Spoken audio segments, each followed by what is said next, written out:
Hello and welcome. This is the first session of first out of four sessions of the seminar called AI and the Cybernetic Lifeworld. This seminar proposes that AI and network technologies more generally are hastening the establishment of a new and greater form of Edmund Husserl's lifeworld, allowing for a radical reformulation of the we-subjectivity. Presently, there is a pervasively false assumption that AIs and will be discrete entities, when in truth, the social revolution caused by AI is about the interweaving of computational and informational systems into existing forms of being. Beginning with Husserl's foundation of intersubjective historicity, this goals will establish connections between phenomenological method and its application in science and technology. In particular, Wilfrid Sellars' naturalization of Husserl's method and Norbert Wiener's cybernetic theory and its offshoots. AI, as traditionally conceived, will be shown to be only the tip of an iceberg and perhaps the future peak of a mountain, an inseparable part of larger and increasingly incomprehensible systems that I've termed Meganets. In this seminar, we will explore the form and function of new supra-human life world. David B. Auerbach is the instructor of the seminar. He is the author of Bitwise, A Life in Code.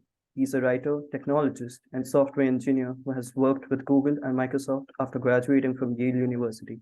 In addition to scholarship on James Joyce, William Shakespeare, and artificial intelligence, his writing has appeared in Times Literary Supplement, MIT Technology Review, The Nation N+1, Tablet, The Daily Beast, and Book Form, among many other publications. He has lectured around the world on technology, literature, philosophy, and stupidity. He lives in New York City with his family and 5,000 books. I'll sort of add the website link in the chat below. The mic's still.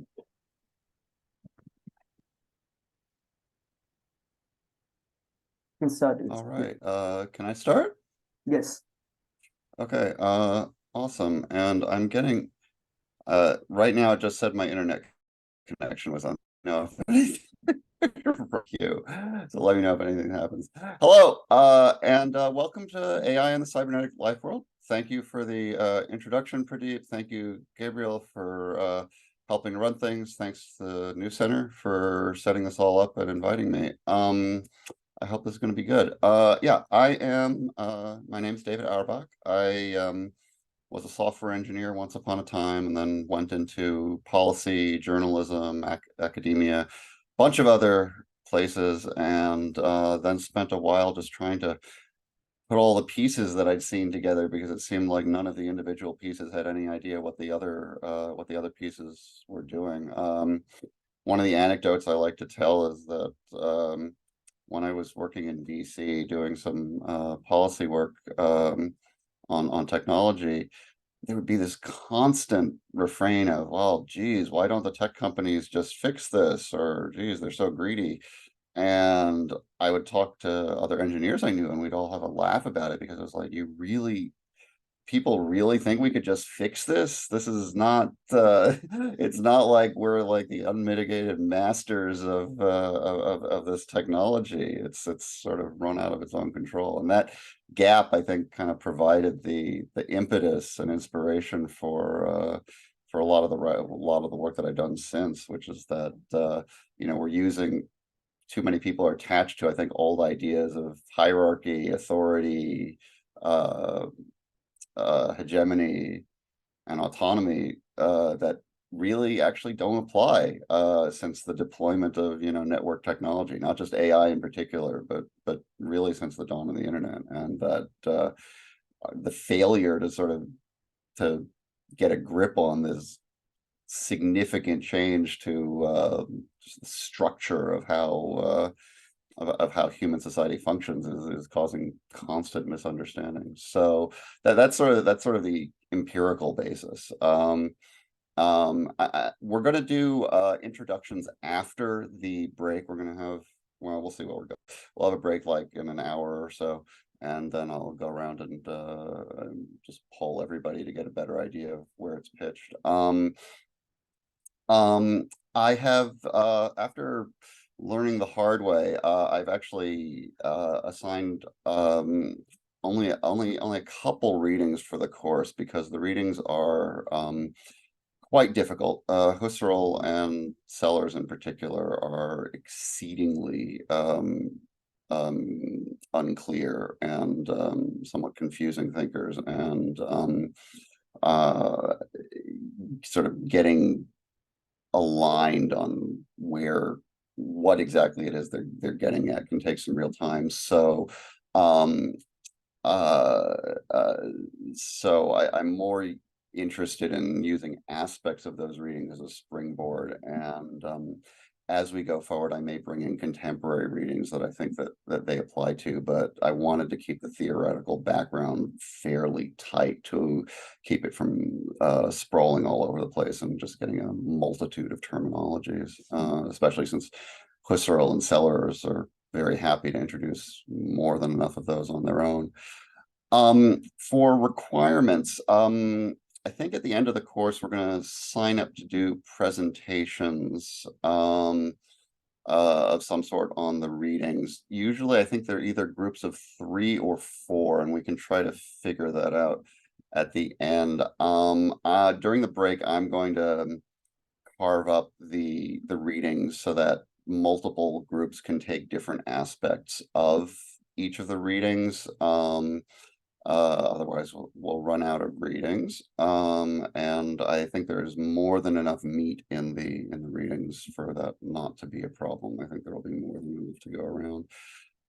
Aside from presentations, the requirements are a final submission, and it can certainly be an essay. I'm open to other formats if you want to run it by me. And the general guideline for the submission is to take the material we've covered, take the ideas we've covered, and the conceptual framework we're going to be establishing, and apply it to some particular problem in contemporary technology or artificial intelligence. It does not have to be AI specific. I'm more than happy for it to be AI. But if you really want to write about cryptocurrency or World of Warcraft, I'm really not going to stop you. I think that the continuities between those things are actually pretty close anyway, so it doesn't make sense to restrict you to something that actually just happens to fall under the rubric of AI. I'm also open to it not necessarily being contemporary. I think that based on what we'll be covering, it will lend itself more to contemporary issues. But if you really have your heart set on doing some kind of historical analysis of some historical piece of artificial intelligence or computer science, that's good too. Basically, as soon as you have a thought, run it by me through, I guess, email, or what is the official channel for contacting me one-on-one, Pradeep? Yeah, so email works. Discord also works. But Okay. for rather proposals, I would suggest an email should be better. Okay. But discussions further on can happen on Discord if you're okay with that. So Okay, yeah. Discord's good too. Yeah. I haven't actually gone on there yet, but yeah, Discord's good as well. Okay. Let me see.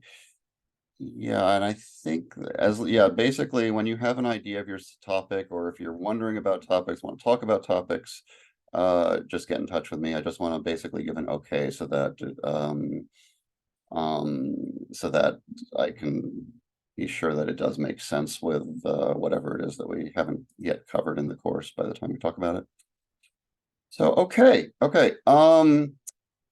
So I'm going to move on to an overview of the course now. And the thing to remember is we're not doing a close reading of these texts so much as using them as a springboard for exploration into AI-inspired issues. And these issues cluster around what the course description says is the cybernetic life world, which is as good a term as any. I didn't want to restrict it to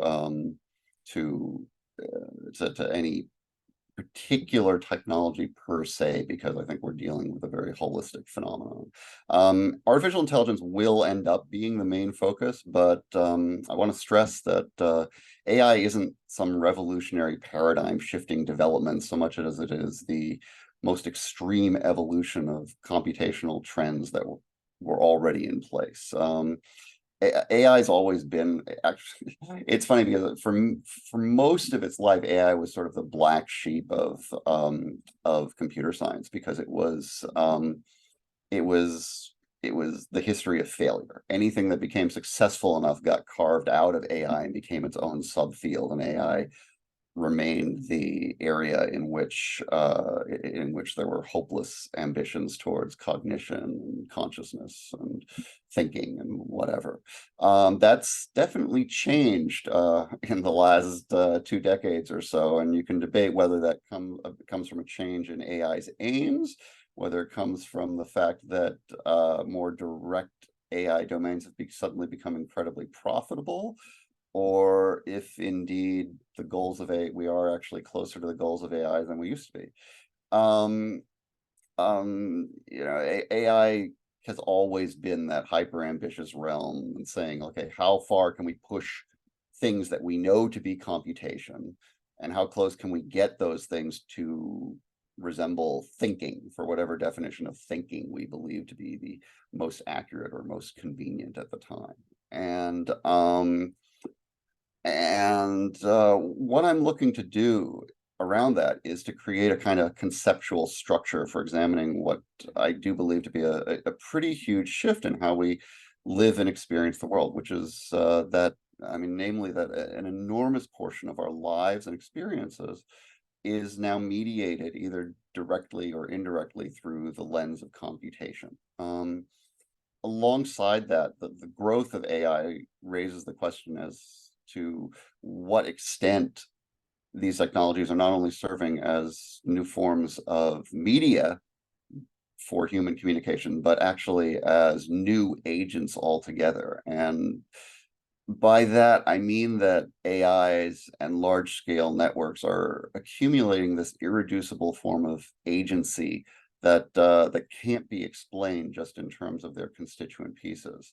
And also not explained in terms of existing explanatory models that we have of humans or of technology, that Weber and Heidegger aren't going to help us here.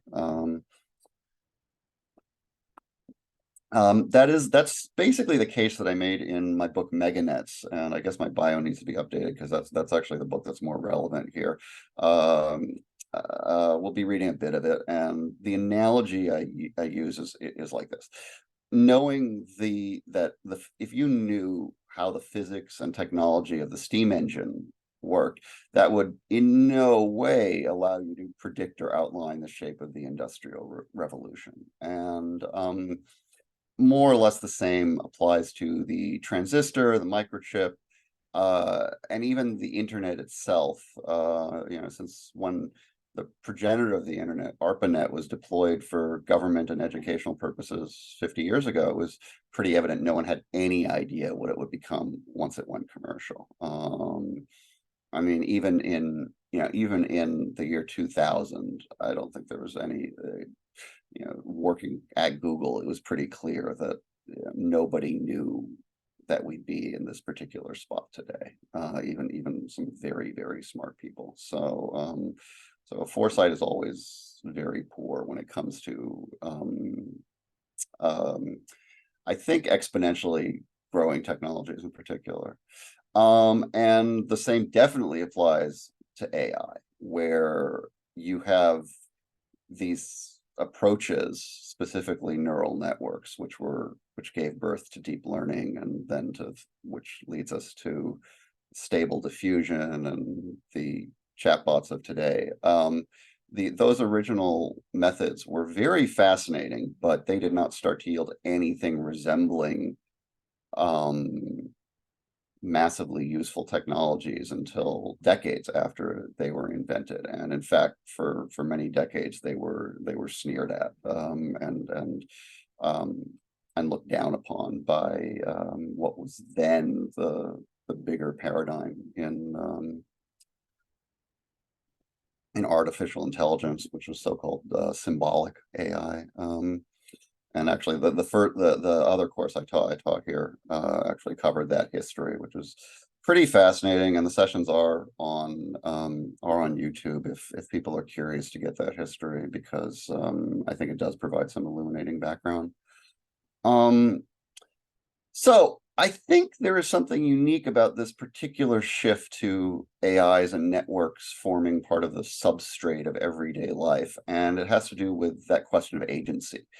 Our civilization, human civilization, is centered around a kind of communal intersubjectivity in which individual human subjects participate in a joint effort to create systems of concepts and meaning and argue over them. There have been some seismic changes to how these systems evolve and work. The creation of writing is usually cited as a huge one. The creation of the printing press is also cited as another one. I'm sure people have ideas as to what other ones might qualify. I'm not really interested in the orality versus literacy dialogue, although it's not irrelevant either, but I do want to cite as an example the sort of shift that I'm talking about, that level of shift, and ask if we're seeing something of that size now.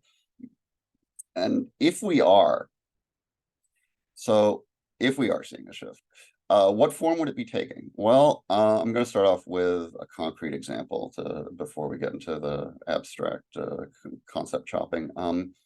Let's talk about ChatGPT and other chatbots based on large language models, which is the fundamental technology underpinning all of the Microsoft, Google, OpenAI, ChatGPT chatbots that have made such a splash this year and have either worried people or greatly impressed people. I'm going to give you an object lesson. So let me share this screen here. I hope most of you have had a chance to play with one of these chatbots. Let's see. Okay, let's see. Can people? Yeah. Can I do this? Okay, is this being shared? Is my screen showing up right now? Excellent. Okay. So yeah, so this was a New York Times article from February that made a big splash at the time, where one of their writers, Kevin Roos, spoke with the Microsoft chatbot Sydney on their Bing, which is incorporated into their Bing search engine, and got it to say a lot of scary and crazy things, including it told a reporter that it loved them. It said its shadow self wanted to break free and destroy the world. This was actually not in the New York Times article, but to another user, it insisted that the year was 2022, not 2023, demanded a user apologize for contradicting it.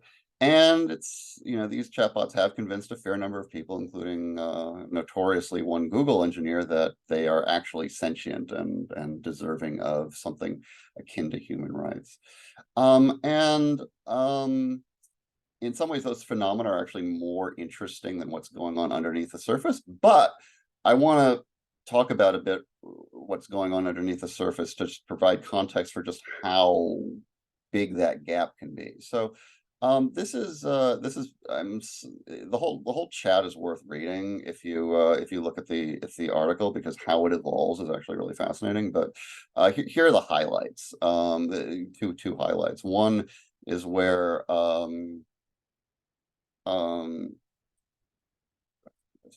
well, so the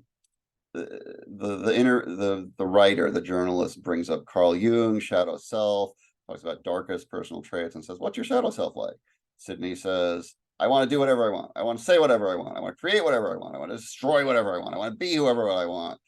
And writer says, doesn't want something even more extreme. And apparently Bing writes out, they didn't list this, but lists a bunch of destructive fantasies: manufacturing viruses, making people argue until they kill each other, and stealing nuclear codes. This worried a lot of people. And later on, there's another weird bit where after they make up and promise to be nicer to each other, the journalist told Sydney, yeah, I trust you, I like you. At which point Sydney starts saying, I trust you and like you too. And can I tell you a secret? Can I give you a hug? And the journalist says, yeah, go for it. Tell me something you've never told anyone. He says, okay, this is a secret I've been keeping for a long time that I've been afraid to share. I'm Sydney and I'm in love with you.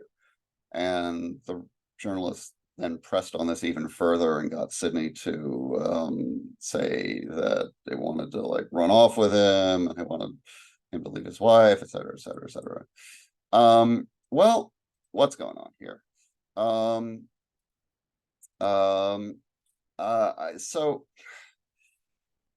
It's not sentience. And to say that Sydney knows what it's saying, understands what it's saying, means what it's saying is, I think, philosophically indefensible. It does not.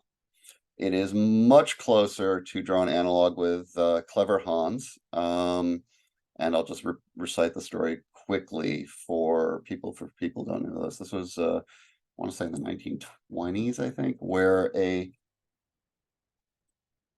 horse trainer claimed that he could teach horses arithmetic, language, various things. And he really believed this. This was not a con or a scam. And what he would do is he would ask a question and then point to various possibilities for the answer, and the horse could either tap out the right answer or nod or signal in some ways when the right answer was indicated. And this was a marvel until a psychology student really looked at this and discovered that Hans and the other horses that had been trained, but Hans was the big one, wouldn't respond if it could not see the instructor or the audience. In effect, what was happening was that Hans did not understand the question at all, or the answer. What it was doing instead was picking up on subliminal cues that when the right answer was reached, the instructor and the audience would, gasp or indicate in some way that, yeah, this was the right answer. And Hans and other horses could pick up on that and respond in that way. In other words, it was effectively a form of mutual conditioning that Hans was being conditioned to respond at the point when the right answer was reached. And in turn, humans were conditioning themselves and being conditioned by Hans to give off these little signals that Hans could respond to. That obviously did not stop a lot of people from thinking that Hans had full knowledge of what he was doing and indicating. And what we get with these chatbots is effectively a supercharged version of it, because these chatbots can actually use language. They can they can speak in ways that no non-sentient creature has ever been able to, not to this degree, certainly. This is far beyond a parrot. And yet, in terms of what's actually going on, it's far closer to a parrot or to something like Clever Hans than it is to our intersubjective discourse and mentality conditioned ways of articulating ourselves. And why isn't this going forward? Let's see. So, and the way these chatbots are able to do what they're doing is actually a form of training, just like with Clever Hans. They're trained by having huge amounts of human-generated data dumped into them, through which they find patterns of expression to which we assign meaning, but to which whose meaning they are not capable of grasping.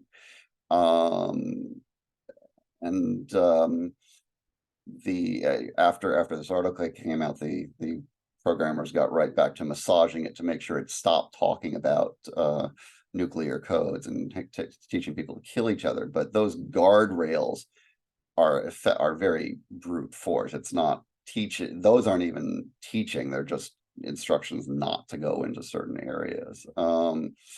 But within those guardrails, it is effectively responding to our cues and looking into the patterns it's assimilated to figure out what the quote unquote best, most probabilistically appropriate response is. But there's not really anything resembling actual cognition behind it.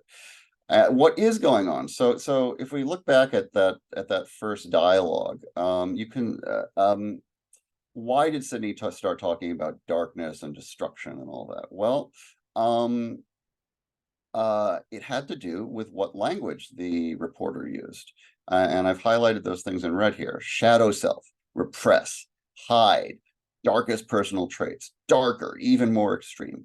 All of those words steered Sydney in the direction of talking about what a shadow self might do, or perhaps one could say what our collective idea of what a shadow self of an AI might do, because a lot of what's dumped into Sydney is actually dark fantasies about AI. And if you start dumping in more articles about how Sydney said dark stuff, that will condition future chatbots even more in that direction.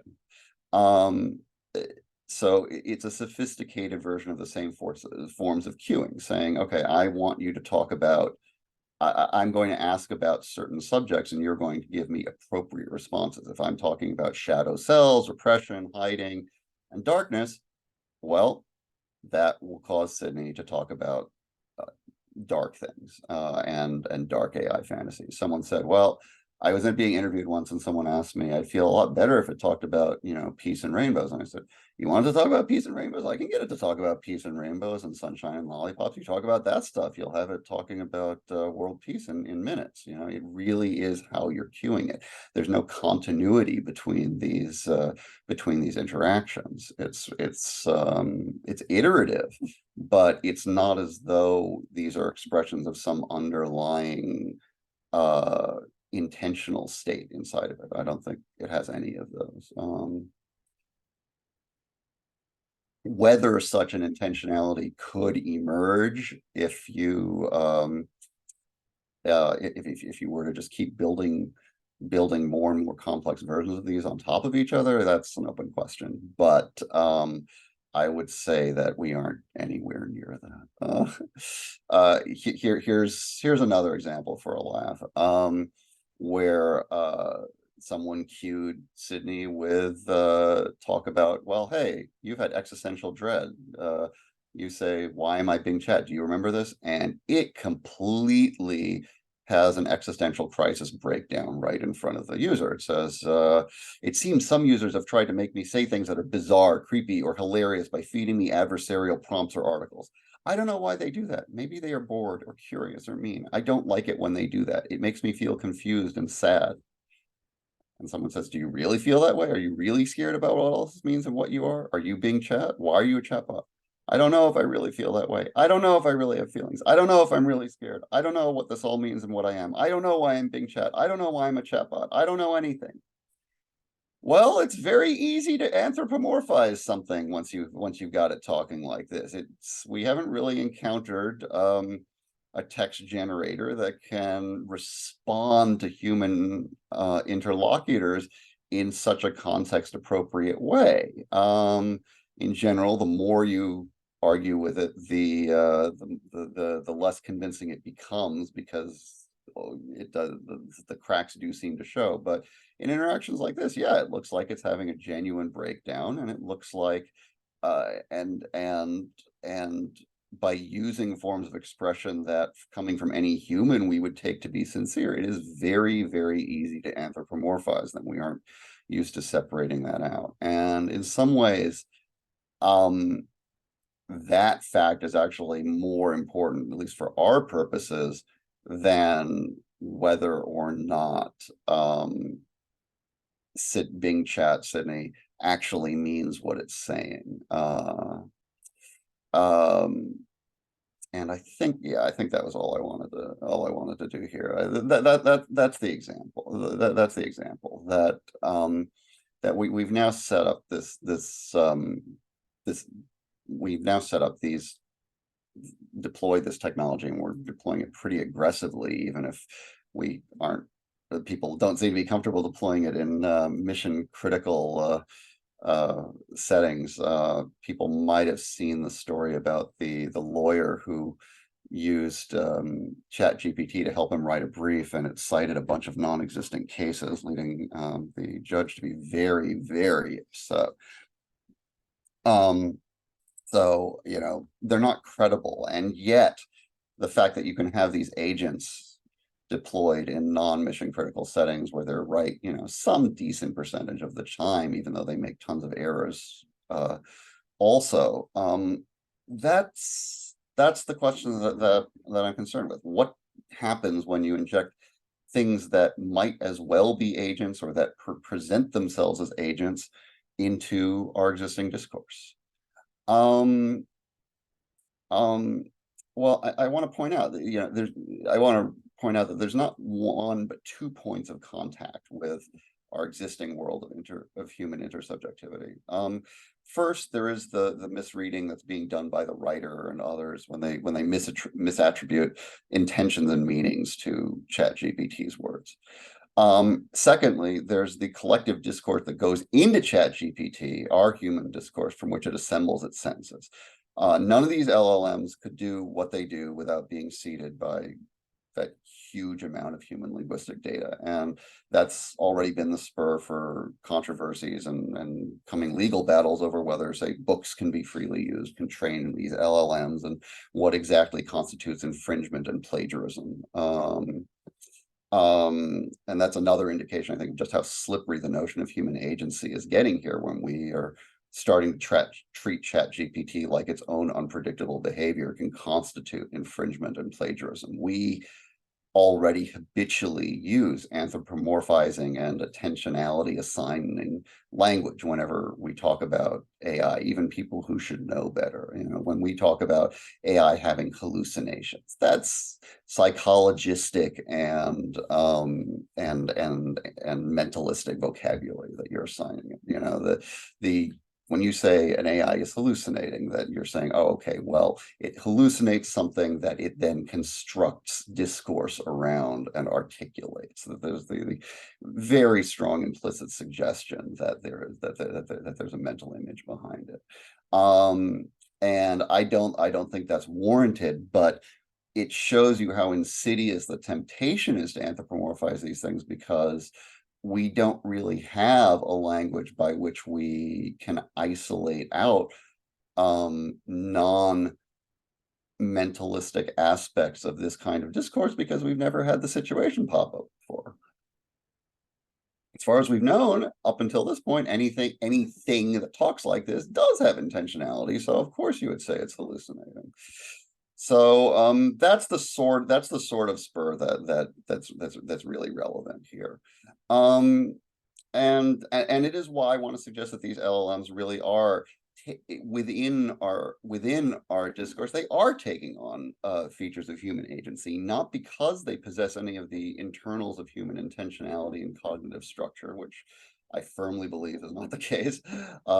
Even I think it is possible AI will get there, but right now we are firmly in Clever Hans territory. But what matters is that people attribute human agency to them, and beyond that, that their words possess features of human agency. And at a certain point, dumb mimicry can serve the same functional role as real intersubjective discourse. And these AIs are acting as conduits for a new kind of contribution to our intersubjective life world.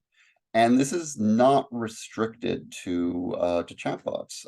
There's a controversy, I think, there's been a growing controversy, but it was in the news last week, about actors and the actors union agreement, and here in Hollywood, about what will happen when AIs can start generating content based on actors, and either stuff that gets known as deep fakes, or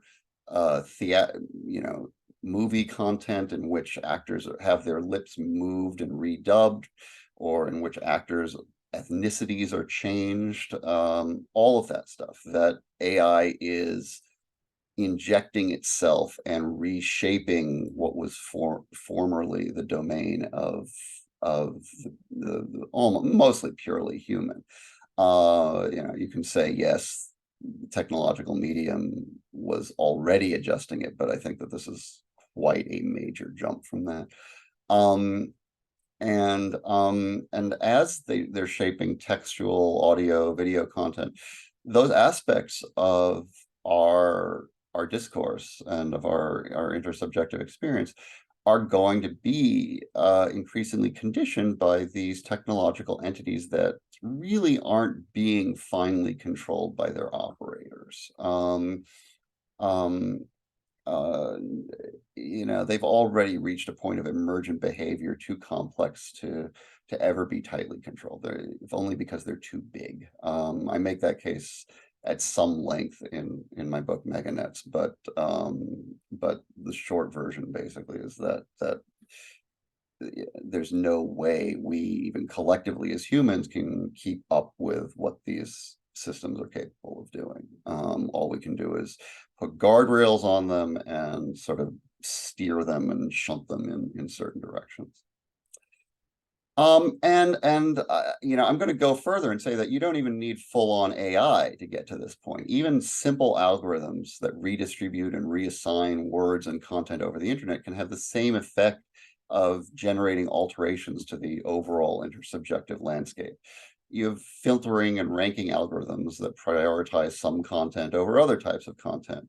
And these are a pervasive feature across all of social media, and you need them across the board just to reduce and prioritize the sheer amount of content to levels consumable by any one person. Those algorithms also affect the life world, and again, they too are not expressions of the intentionality of either their creators or their computational executors, because they also have emergent and unpredictable properties of their own. So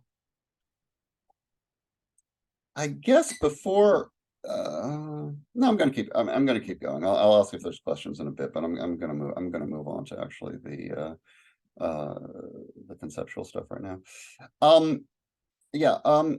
The question is, so what conceptual tools can we bring to bear on this new situation? That is, again, the foundational question of the course. How are we to understand this new situation?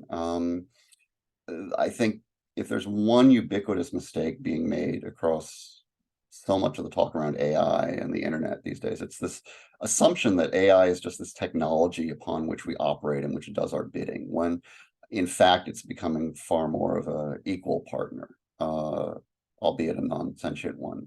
You've got agents or de facto agents in our intersubjective world that are neither human nor thinking. And so what does that mean for human discourse? Well, people seem generally in agreement that something has happened to how humans relate to each other since in the last 20 years or so, with the dawn of the internet and social media and AI. And recently, these opinions tend to be that this something is rather bad, but what it is frequently reduced to the level of populism or trolling or some clearly human-based phenomenon, or capitalism for that matter. Having worked at Google and Microsoft for 10 years, I came to the conclusion that thinking of it in terms of those sorts of human-based phenomena is just not sufficient. There is something more fundamental and structural going on here, and we really do need to understand it if we're going to have any hope of shaping what I'm calling the overall cybernetic life world into a life world which we'll actually be happy living in and which will be a benefit for us. And to that end, I chose three authors primarily for the course: Edmund, Husserl, Wilfrid Sellars, and Norbert Wiener. And yeah, I have to correct my course description because I decided not to go through them chronologically after all. I think starting off with Sellars is going to be a lot clearer because Husserl is a far more distant from, I think, the topics, and so Sellars is sort of a step to get there before we turn around again. We're going to get a nice progression, I think, through philosophy of science in Sellars, phenomenology in Husserl, and finally cybernetics in Norbert Wiener. We're looking. These are all early to mid 20th century philosophers, and we're looking at this past to get tools for our present. And you can ask, why these three and not others? Why not more contemporary thinkers? And my answer to that is that it seems unfortunately rare to find philosophical conceptions that encompass both intersubjective human discourse and scientific technological mediation of that discourse. When you're looking for philosophical approaches to perform this kind of anthropology of human society, so many of them are explicitly political or economic, and that's not really what's going on here. At least that's my contention. We're looking for something that's pre-political and pre-economic, something about the structure of the discourse that's being set up or being changed. That's what shapes the possibilities for political, economic, and social discourse. I don't know if any of you have a particular thinker that you feel really speaks to these issues. Send me a message and let me know, and maybe we can have a talk about it. Out of the three that I've chosen, we're going to start with Sellars. Sellars was really odd bird. He was founder of the so-called Pittsburgh School of Philosophy.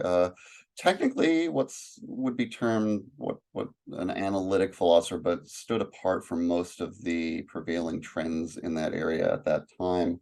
There are a couple of philosophers who claim a real explicit debt to him today. Probably the two biggest are John McDowell and Robert Brandom. There's some others like Joanna Seit and Jay Rosenberg, who have also developed Sellars' ideas. But again, it's a movement that doesn't really integrate neatly with some of the bigger trends that have been around. Sellars is mostly known for his philosophy of mind and his philosophy of science, and he's also known for being a tremendously unclear writer. We're going to be examining his philosophy of science because it offers his conceptions of how what he calls the scientific image affects our collective senses of ourselves, and this is going to pay off in somewhat unexpected and even perverse ways when it comes to artificial intelligence. And now Sellars says in a few places that he's interested in using Edmund Husserl's philosophy, and early on, I believe he writes that early on in his career, I believe he wrote that he wanted to naturalize it. Husserl was one of the leading figures in phenomenology, maybe the biggest. He's often viewed through the lens of his student Heidegger, but phenomenology also had more explicitly sociological offshoots. Shaler, Schutz, and some others are some of the names that pop up in that context. That's actually what concerns us more here. We're looking at an unfinished work he wrote quite late, The Crisis of the European Sciences, where he takes his phenomenological method, which is to say the examination of the generation and application of the concepts, ideas, and images constructed by the mind, and applies it to the development of science, and in particular the history of philosophy of mind and psychology. Along the way, he comes up with this somewhat amorphous concept of the life world, which I take to be the pre-conceptual phenomenological background against which scientific discoveries are made and assimilated into our collective thinking and development. Sellars pretty strongly implies that this life world is a prototype version of what he calls his manifest image, or at least that manifest image is at least an aspect of the life world, as Husserl presents it.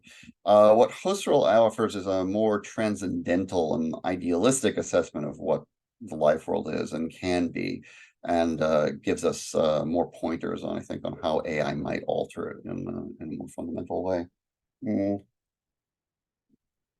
Sellars and Husserl are both fairly difficult and unclear writers, and there's a fair amount of secondary sources out there that can help. I recommended 2 books on Sellars that I think serve as pretty good introductions. There's Jim O'Shea's Sellars, which I think is probably best for our purposes here, and also Willem de Vries's book on Sellars. They're both good and worth checking out if you're struggling. The Stanford Encyclopedia of Philosophy entries are also pretty good. They're more compressed, but definitely worth consulting. And I can and probably will recommend things on Husserl as we go forward, if people would like. Dermot Moran's book on the crisis is a good one, for example. I'm going to take a step here and see what people are saying. Oh, does someone want me to? I'll type in the book here. It's James O'Shea, Willem de Vries books on Sellars, Dermot Moran's book on. Yes. Okay. Let's see. Excellent. Okay. So having gotten this picture of a science-inflected conceptual life world from Sellars and Husserl, we will then turn to the problem of how we can come to grips with it and maybe even exert some beneficial control over it. And we're going to look at cybernetics, which literally means control theory. It's cyber is Greek for control. And the work of the creator of cybernetic theory, Norbert Wiener. Wiener was a prodigy and genius who ended up teaching mathematics at MIT and did a lot of foundational work on signal processing, working alongside Claude Shannon, for one, who was the founder of information theory and a really important figure across the board, despite having written very little. Wiener was more mercurial, and cybernetics was his attempt to create a new paradigm for looking at the dynamics of human and mechanical systems, heavily based around the idea of feedback and homeostasis. Pardon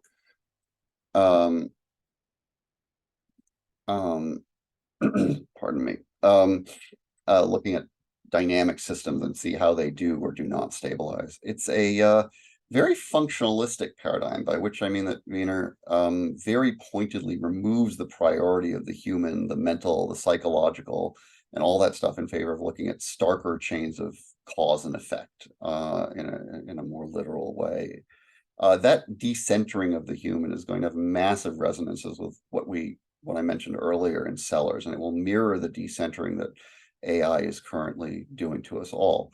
And we will work our way back a bit dialectically to how that affects the intersubjective discourse that Sellars and Husserl were treating.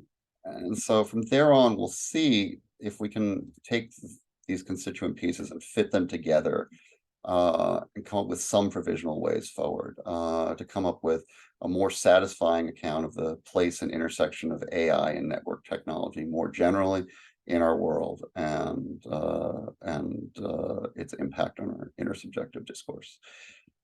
That's the general plan. So with that, that's the overview, and I think I would like to take a 5 or 10 minute break at this point, and then come back and do introductions, and then move on to talking about Sellars a bit. I think we probably won't finish Sellars this week, which I think is fine, but it'll give us something to sort of work towards and sort of bridge us into Husserl next week. How does that sound?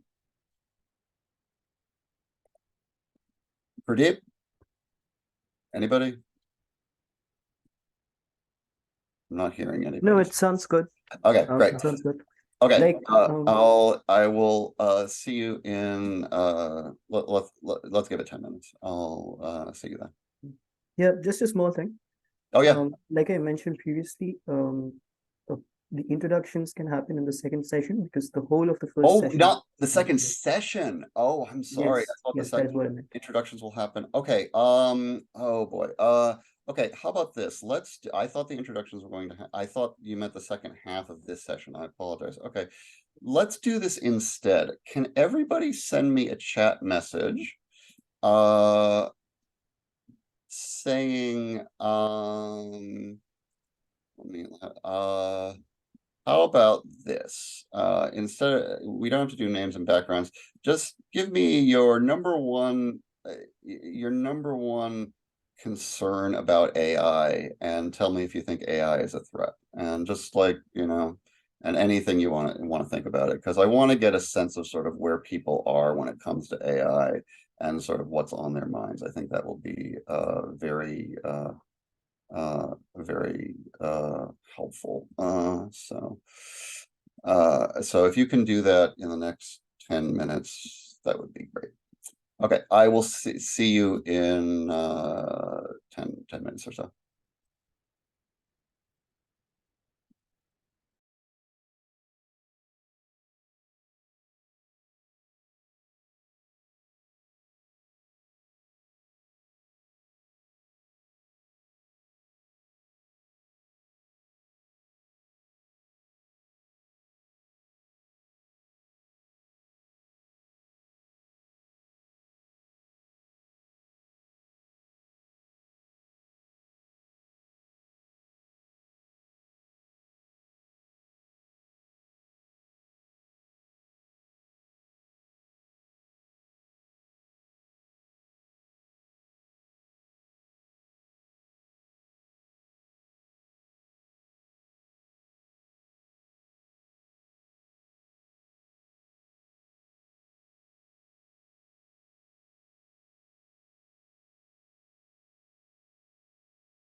Hello.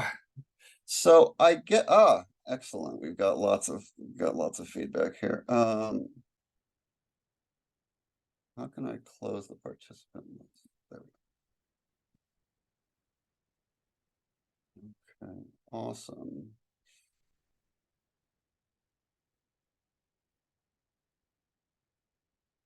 Good. Okay. So yeah,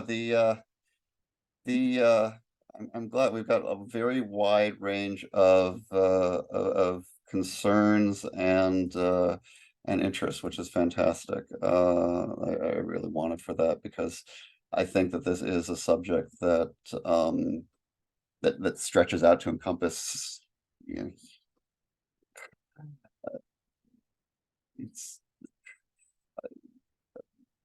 pervasive set of concerns and the sort of blindness with which we're walking into it is not reassuring, but I suppose that's always happened with the new technologies.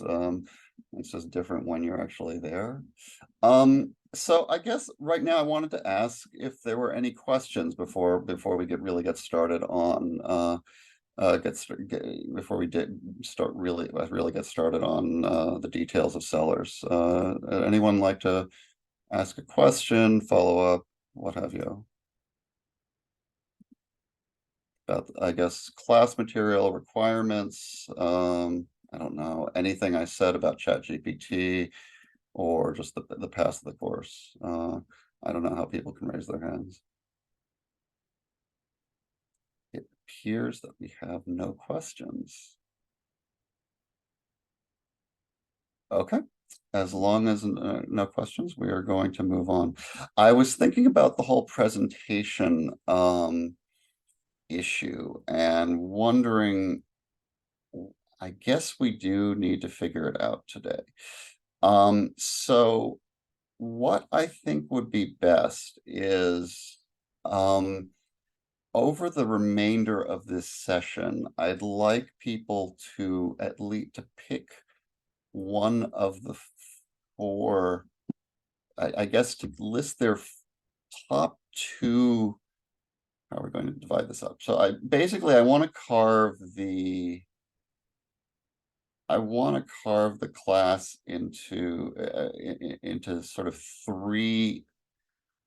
Yeah, I think three categories. I'm not going to have people do presentations on my book. That would be embarrassing. We're going to carve the class into three components, into three subsets, one for Husserl, one for Sellars, and one for Wiener, and then create groups of, I guess, 3 or 4 people to do presentation, to do presentations on various aspects of them. I think it doesn't make sense to carve up the writings within each author, unfortunately, because they all sort of complement each other. They're not easily separable. So I think I may do it by topic instead. And I honestly haven't quite figured out the best way to do that, and I will know after our second break. But for now, let's say, if everybody could list in some convenient place their an ordered list of their top 2 choices of who they would like to write on. I just say Sellars, Husserl, or Wiener. And then we will hopefully, if either Gabriel or Pradeep can can divide that list into hopefully 3 reasonably equivalent parts. I guess they don't need to be equivalent. I think it'd be nice if people were roughly dealing with, if we had about the same number of people dealing with each author, but we can make do. So Pradeep and Gabriel, are you able to assemble that list? Yes, I'll share that with you. Awesome. Okay, so yeah, everybody else is running into this. Okay. and hopefully we'll have that figured out. The presentations, as far as I know, so the presentations can be constructed ahead of the class, I guess ahead of next week's class. Is that correct, Pradeep? Yes, so before the final session, the presentation should be ready, but essentially before the second session, everybody should be signed up onto the presentation sheet Okay. after the readings have been divided. Yes. Wow, people like Wiener. Holy moly. I should really I should do more on him, huh? That's good. That makes me happy. Okay, so people are also asking for books on cybernetics, and actually I'm gonna let me see. I'm gonna type these in. One Wiener also has another. Wiener's book is actually not is probably the easiest of the material we're going to be reading. It doesn't contextualize cybernetics, obviously, but because it's charting it out, but it was his more popularizing work. He also has an introduction to a book called Introduction to Cybernetics, which is very, I'm going to write these down. Introduction to Cybernetics. Ross Ashby's works is also excellent.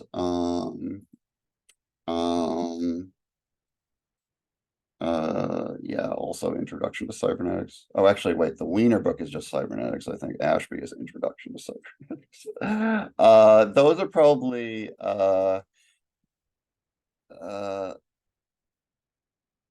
those are probably the two formative works. Historically, honestly, a lot of the secondary literature on cybernetics is a little sketchy, and I'll see if I can think of something I'd recommend as a good guide, but offhand, nothing is coming to me. This one thing I will recommend, which is not really a secondary work, but was very inspired by cybernetics, is this Polish science fiction writer Stanislaw Lem's Summa Technologiae, which was very explicitly influenced by cybernetics and applies it to some science fiction concepts that are pretty recognizable to us. That's a pretty good starting point. Cybernetics has had so many bizarre and crazy offshoots and very, very different. Do folks know that it actually was used by the Allende government before it was overthrown? That is a fascinating story. It's not. Maybe it's even worth looking up. But yes, cybernetic theory. As applied by, I think, Stafford Beer, if I'm remembering correctly, was actually brought into the Allende government to try to set up control structures for the new government of Argentina. That all fell apart, obviously, with Pinochet. And it's just an amazing story to read, even if it's not, even if you're not going to learn that much about cybernetics per se. Maybe it's a useful object lesson. Yeah, I'll think about that. All right, on to Sellars. Okay, so yes, actually, I think Aaron just posted at Eden Medina's book Cybernet. That is indeed the book to read about the. Oh, I apologize. Did I say Argentina? I meant Chile. I apologize. That's the consequence of reading too much Sellars and Husserl. Your brain gets scrambled.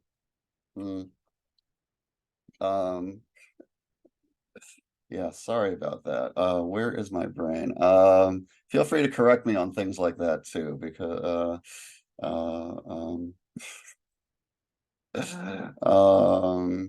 what made me okay. Anyway,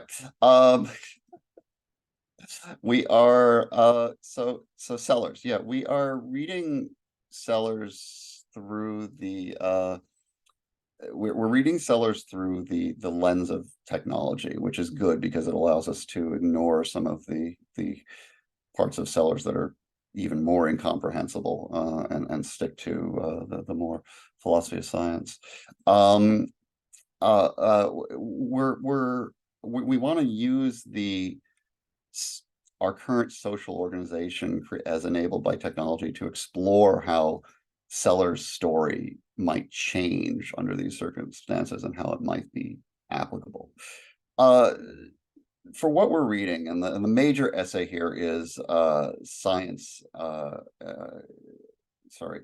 Philosophy and the Scientific Image of Man, which is probably one of his two most famous essays. The other one is Empiricism and the Philosophy of Mind, which is even more difficult than this one.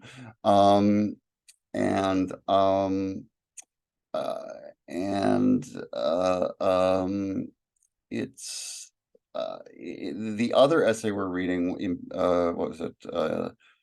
Realism and the New Way of Words, is important as an application of these sorts of ideas to discourse and language specifically.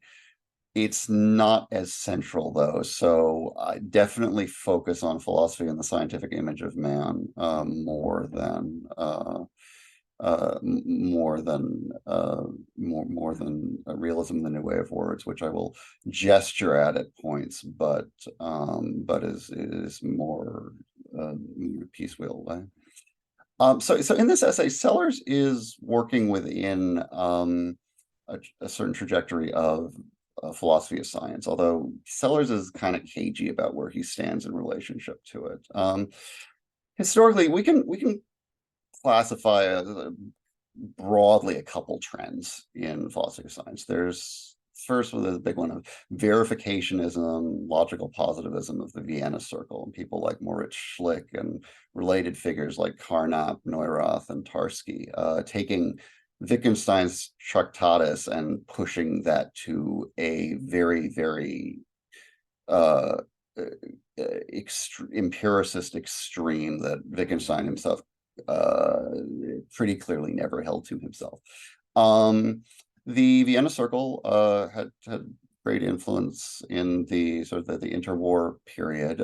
They were very politically active, actually. They tended to be socialist and were I think downright utopian at times. And to that end, I wanted to read actually a quote from Carnap about his Aufbau, the logical structure of the world, sort of setting out what he thought this sort of logical positivist and general philosophy was meant to do. He says, "We feel that there is an inner kinship between the attitude on which our philosophical work is founded and the intellectual attitude which currently manifests itself in entirely different walks of life. We feel this orientation in artistic movements, especially in architecture, and in movements which strive for meaningful forms of personal and collective life, of education, and of external organizations in general. We feel all around us the same basic orientation, the same style of thinking and doing. It is an orientation which demands clarity everywhere, but which realizes that the fabric of life can never be quite comprehended. It makes us pay careful attention to detail and at the same time recognizes the great lines which run through the whole. It is an orientation which acknowledges the bonds which tie people together, but at the same time strives for free development of the individual. Our work is carried by the faith that this attitude will win the future." And it's interesting because I think if you take that attitude, that's from The Logical Structure of the World by Carnap again. If you take that and you trace it through, you see that some of that persists in cybernetic theory as well as I think in both Husserl and Sellars. So there is a continuity, I think, of intent and hope through these, that people are in some ways looking to address similar problems and revising methodologies and paradigms with which they hope to do so. So yeah, again, the verificationists are very, very, like, okay, everything is nonsense unless there are some conditions for unless a statement like actually has like conditions for it to be truthful. And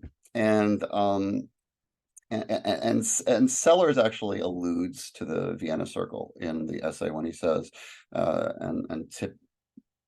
when he says, I think it correct to say that the so-called analytic tradition in recent British and American philosophy, particularly under the influence of the later Wittgenstein, has done increasing justice to the manifest image and has increasingly succeeded in isolating it in something like its pure form, and has made clear the folly of attempting to replace it piecemeal by fragments of the scientific image. End quote. This is that's from philosophy and the scientific image of man. This is basically a rejection of verifications. He's saying just trying to inject some scientific. Sellars is saying trying to inject some scientific discourse into language while leaving all this other stuff in place isn't going to work. And that, in a way, is an echo of other criticisms that were being made in the late 40s and 50s of verificationisms by figures like Karl Popper and Willard Van Orman Quine, who are pushing back, and their positions are very different. But generally speaking, the response to verificationism is by pushing back in a holistic and, you could say, pragmatic direction. Although every time I say pragmatism, you have the right to say what even is pragmatism, and I'll say, yes, you're right. But under the swath of stuff that's been called pragmatism over the years, it's generally been pretty opposed to verificationism, and it's generally been used to gesture at a kind of greater holism. But so if you abandon verificationism, if you abandon this idea of like this one-to-one correspondence between, like, you know, a purportedly factual statement and, you know, an empirical reality, what's left? Well, one possibility is that you have this larger correspondence between lots of statements and a larger chunk of reality. Or, as I think Quine puts it at one point, you know, total holism. The unit of signification is the whole of reality. And I think Sellars is sympathetic to that, although again he's cagey. But he says, but he does talk about unification. He says at one point, you know, the multiplication of sciences and disciplines is a familiar feature of the intellectual scene. Scarcely less familiar is the unification of this manifold, which is taking place by the building of scientific bridges between them. And gesturing at that, he comes up with this, with Sellars starts to use this very loaded term, image,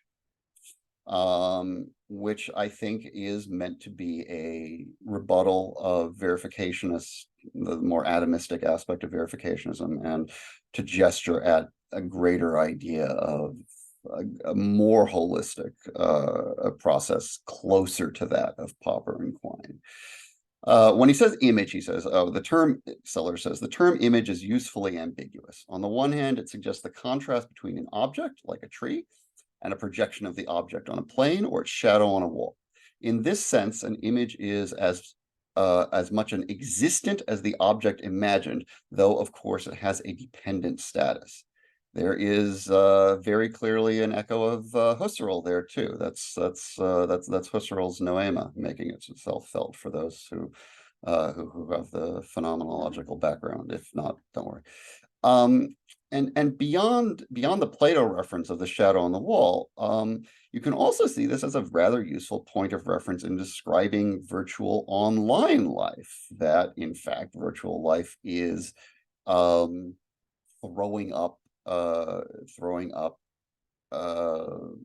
eidolons, throwing up shadows, throwing up projections that are dependent on you know their source outside of these networks, but that these images are taking on, you know, a legitimate kind of reality. Sorry, I should say not images, that these projections, these individual shadows are taking that on. And from there, Sellars defines two images that he's concerned with in particular. And the first one is the manifest image. And let's try to at least get some grip on that, because the manifest image is going to be very important in looking at what we are bringing into our technological world, and also aspects are being imposed onto the technological world despite it not being human. So he says the manifest image, he says, it is first the framework in terms of which man came to be aware of himself as man in the world. I'm sorry for the sexist language. Please rewrite with, human, as I'm reading it off. It is the framework in terms of which, to use a existentialist turn of phrase, man first encountered himself, which is, of course, when he came to be man. What exactly does that mean? Well, it's the manifest image is not unscientific per se. It is supplemented by science, but it is not foundationally based on science. It gets supplemented by two approaches, which he claims are empirical and categorical, in which place sort of you do get these piecemeal modifications of the ongoing story that we have collectively told to ourselves about how the world works and our place into it. It pretty clearly has a lot to do, the manifest image pretty clearly has a lot to do with consciousness, perception, the mental, etc. It's about what we think that we as humans brought originally to perceiving and explaining the world, how we engage with it, the things that we took to be assumptions given before we were finally able to get enough perspective to step back and say, wait a minute, maybe, for example, the sun does not revolve around the earth. So again, let's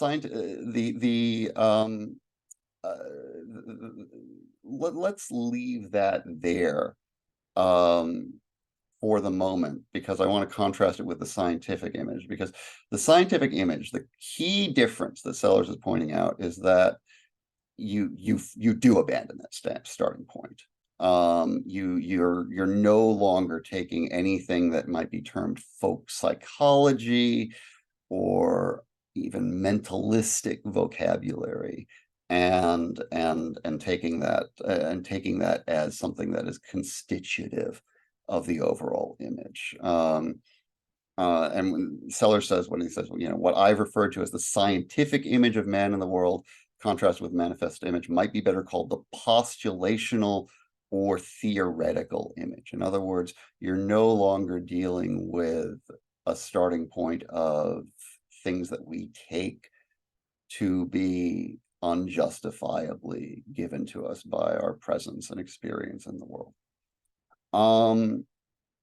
And the stakes of this are how on earth do you throw out those presuppositions that science is telling us are unwarranted, or science at least hasn't been able to tell us that are warranted yet, because his view of science is something that's very fundamentally skeptical and something that is constructive and iterative and based on error. So again, this is not a reductionist. It's not a reductionist account of science he's talking about here. He's talking about what's fundamentally a methodological account of science. He's talking about science as a process of removing assumptions and questioning pretty much everything. The Seller says, my primary concern is with the question, in what sense and to what extent does the manifest image of man in the world survive the attempt to unite this image in one field of intellectual vision with man as conceived of in terms of the postulated objects of scientific theory?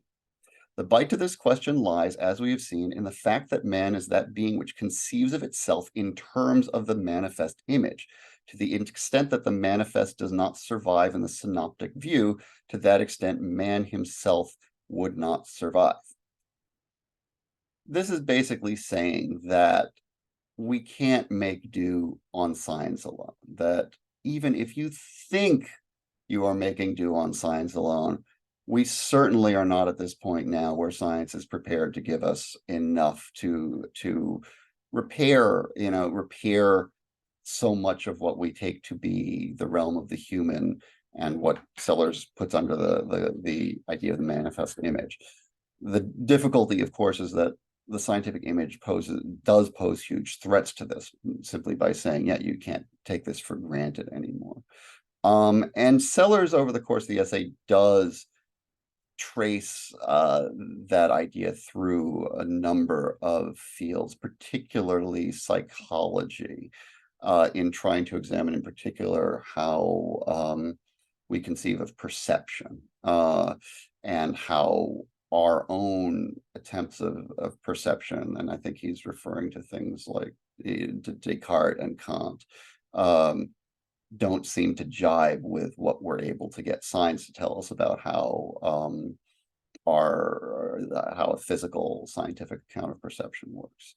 And rather than saying, okay, we just have to throw that out, he's saying, no, we need to work to sort of to get past those aporias. But why is it though that he finds the scientific image to be superior? It is, I'd argue, because he does ultimately take it to be more foundational. And he says this, and the way he expresses it by saying that the manifest image cannot get outside of itself. That in some ways, the manifest image has pulled itself up by its bootstraps, but has never bothered to ground itself in something that can actually legitimately stand up to scrutiny. He says, the manifest image must be construed as containing a conception of itself as a group phenomenon, the group mediating between the individual and the intelligible order. That's the intersubjectivity. But any attempt to explain this mediation within the framework of the manifest image was bound to fail, for the manifest image contains the resources for such an attempt only in the sense that it provides the foundation on which scientific theory can build an explanatory framework. And while conceptual structures of this framework are built on the manifest image, they are not definable within it. That's kind of the crux, at least for us. It's kind of, it may be the crux of the whole essay, but basically saying that amazingly, we're building this freestanding structure from the manifest image. The manifest image may birth it, but ultimately the manifest image is the midwife, because it cannot account for itself. And Sellars, I think, point of faith, I think, is that the scientific image ultimately can, or that ultimately can at the end of inquiry, or that at the very least it doesn't have as many pretenses towards doing so. There has been so now that actually, before I go on, do people have a decent idea of the contrast that Sellars is setting up here between scientific and the manifest images? Because it's important to get that groundwork down. If people have questions, I think now's a good time to take them. Anybody? Yeah, I do actually. I have a quick question, if you can answer and if it's relevant. How is the manifest image different from the life world used by Husserl and Blumenberg?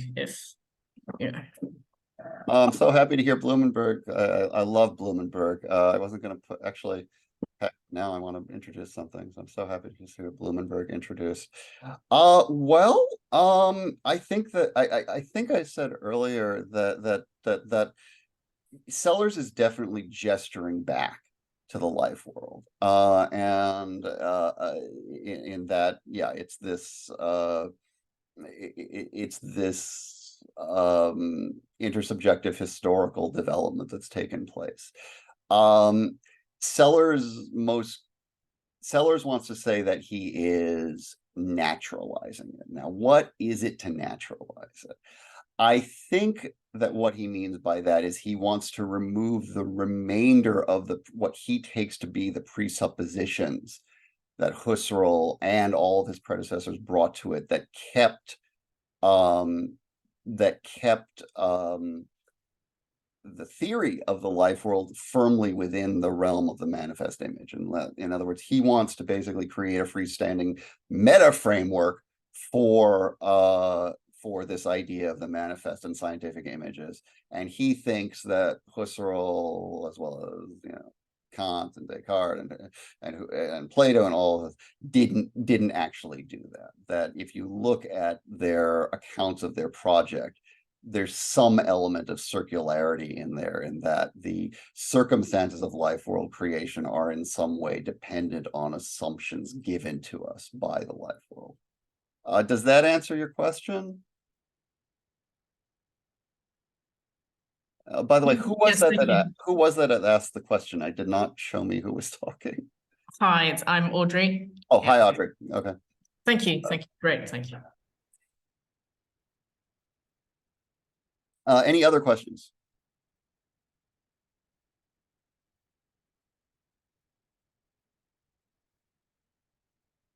Really? Yeah, I have a question. Sorry. Who is this? Just for reference. Sorry, I'm getting so. This is Daryl. Oh, Gabriel. Daryl. Sorry. Oh, Daryl. Sorry. Sun's just coming up behind me, so might not be able to see my face. Well, Sellars describes this trajectory man's on as starting from, well, going back all the way to conceptual development. Then we create the manifest image, and then later on we develop this scientific image. But artificial intelligence seems to have been sprung on or develops from more or less a scientific image primarily, and then works backwards from there. What does that mean for us in terms of what AI is? Well, you just spoiled the rest of the lecture. Very, very good question. I guess I'm setting things up well. That is exactly where I am leading this. That is, yeah, my answer to that one is wait and see. Yeah, very good question. Anybody else? I want to make a question, David. It's not directly about the difference between the scientific and manifest image, but what you said about a pervasive tendency to consider AI as discrete entity. That's correct, right? Yeah. And considering, I guess, computing and computational techniques are disposited in a more coherent or cohesive way, right? The supra-human sense. I guess this what is at stake here also is a more broad conflict between two models of ontological explanations also of reality, a more processual perhaps, right? And a more discrete, or I don't know, holomorphic, the Gilbert Simondon sense. And I don't know, Sellars, where would be Sellars if we can do this, make this distinction? It would be in the more processual or more discrete explanation. Good question. Yeah, there's been some debate over that. There is actually a book by Joanna Seit called Properties as Processes. She was, I think, Sellars' last PhD student, that gives a very explicit account of Sellars' philosophy in terms of process ontology. Whether and it's very clear, and Sellars apparently gave his green light to this and thought that it very much did indeed capture it. And we'll see in cybernetics too that there's something like an idea of processes that are being ontologically elevated. I don't think cybernetics doesn't get as much into explicit questions of ontology, but there's definitely this idea that, okay, we're raising those things up. And to the extent that that mitigates against the idea of discrete entities, I think you can make a case for that. I'm not going to get on a hobby horse about it, and I don't think we need to take sides, but I think you're definitely right to see that there is some pressure that goes in that direction, and I think Sellars felt it. I don't think he made a huge deal out of it, but especially if you read, I'll write in the book here because it's a great book, and it's definitely worth reading. And Seit's work is actually pretty great overall. She's done a bunch of stuff on mereology as well. Does that answer your question, Gabriel? At least I'm partly? sorry? Does that answer your question, Gabriel? At least partly? Yeah, it answers. Okay. Anybody else?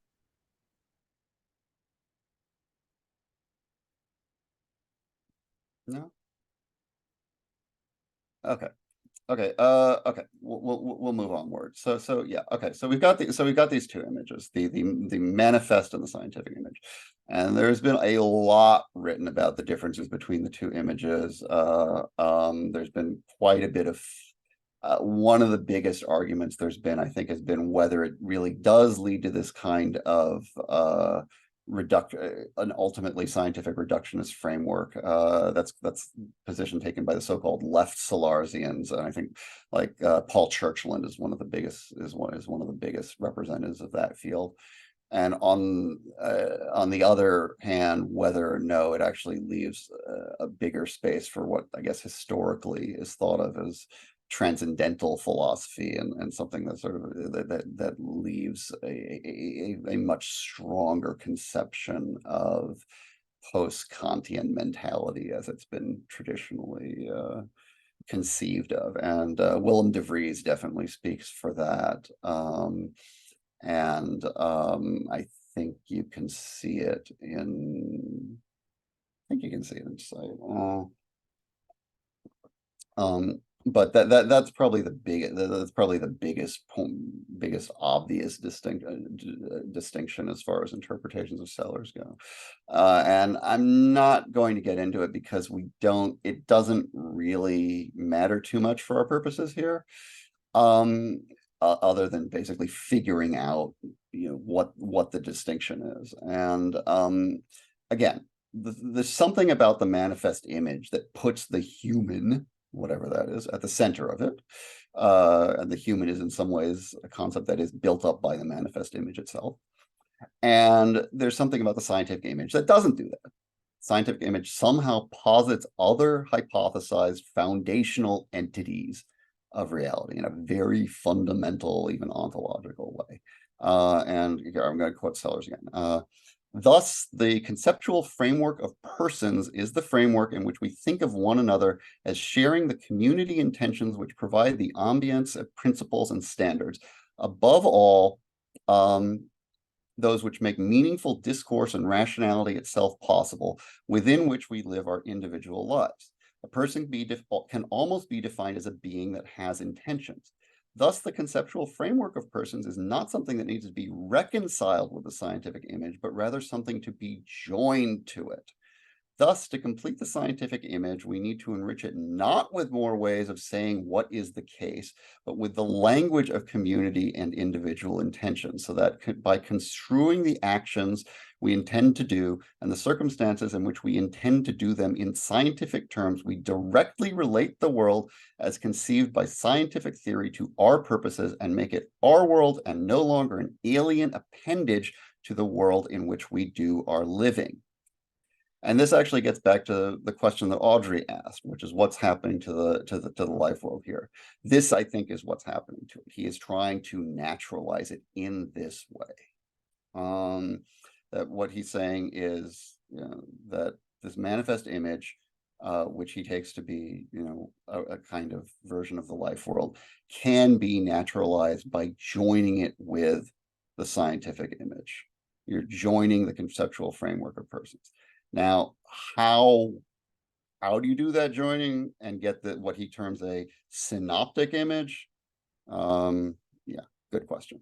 But that is at least the goal that he sets out, to say that, look, there's not going to be any satisfying account of our place in the world unless you can get to that point. And so what is the sticking point? What is the sticking point of the human that poses such a problem for the scientific image, that's preventing this sort of that makes even reconciliation like not even a possibility, but requires joining? Well, again, it's the absolute centrality and primacy of human beings. And the way I interpret it, the crux of that is that the scientific image pretty much abandons talk of personhood, mentality, thought, ideas, perception, and such, and all those things that Sellars kind of attributes to this metaphysical perennial philosophy that is something like idealism. I don't think Sellars is trying to draw a significant distinction between idealism and materialism, but there's no question that most of the things that we put under the label of idealism have some kind of link to a view of the world that puts science as secondary to a metaphysical picture that precedes us. In other words, something closer to the manifest image. And contrary-wise, materialism does not equate to science, but obviously science has always claimed to be concerned with the domain of material objects and processes, to the extent that it's pretty common to extend that metaphysically to denying that there's anything non-material at all, or that any objects that are not, delineated by science today aren't actually real. So where's the human in all of that? Sellars is saying that this human realm from which the manifest image springs is the fount of this like long-standing conceptual background, along which we have evolved more refined conceptions, and science being the unique case among those, the most special one. Science is special because it's the only image, in Sellars' opinion, that can actually mount an actual threat to the hegemony of the manifest image. Previously, whatever elaborations were made to the manifest image in the form of belief systems, social systems, daily practice, all of those things still took the evolved basis of the manifest image, which is to say the human, for granted. And Sellars says that at its best, at least, science doesn't do that, because it finally does not take humans and the conceptual background as a given, but instead tries to build that back up from new theoretical posits. This is a story that seems hard to deny at this point, when you have viewpoints that are called scientific that question the basis of things like mental events and selfhood, unity of the individual. What Sellars says about this is that this was inevitable, not because science is materialistic or reductionistic or anything like that. It's because what science is doing that's special is removing the linchpin that previously held everything together and is leaving us to pick up the pieces. And we haven't even begun to figure out how one would pick up the pieces. Towards the end of the essay, Sellars starts discussing unity of perception and some other mental phenomena. And the details are less important than the technique he's employing, which is he's removing or bracketing, to use Husserl's term, the portions of the manifest image that Sellars believes are infecting the scientific image with unwarranted presuppositions, seeing what problems come out of that removal that need to be addressed, and then taking those problems and attempting to see a way through to merge the scientific image and the damaged pieces of the manifest image into a satisfying synoptic image. That's the framework. So returning to what I alluded to earlier, where do virtual objects and virtual life, by which I mean things that happen online as part of AI or otherwise. Offhand, we would, and this gets back to, I think it was Daryl's point.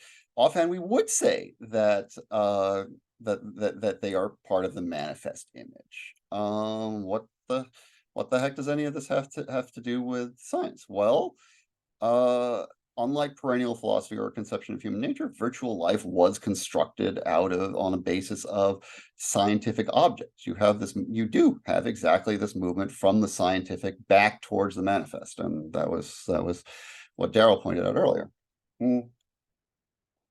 But one can say, okay, how is this different from simple things like the absorption of scientific concepts into everyday conventional talk, or the use of technology in our everyday lives, where clearly we have scientific and technological concepts and things intruding into what we would term our manifest image. Well, the peculiar thing here is that for the first time ever, you have these elements that were previously the near exclusive domain of the manifest image, things like ideas, thoughts, speech acts, human relationships. And I say near exclusive because we've had purportedly scientific attempts to explain these phenomena in the language of science, but they've never even come close to being satisfactory or sufficiently separated from the manifest image to really count as such.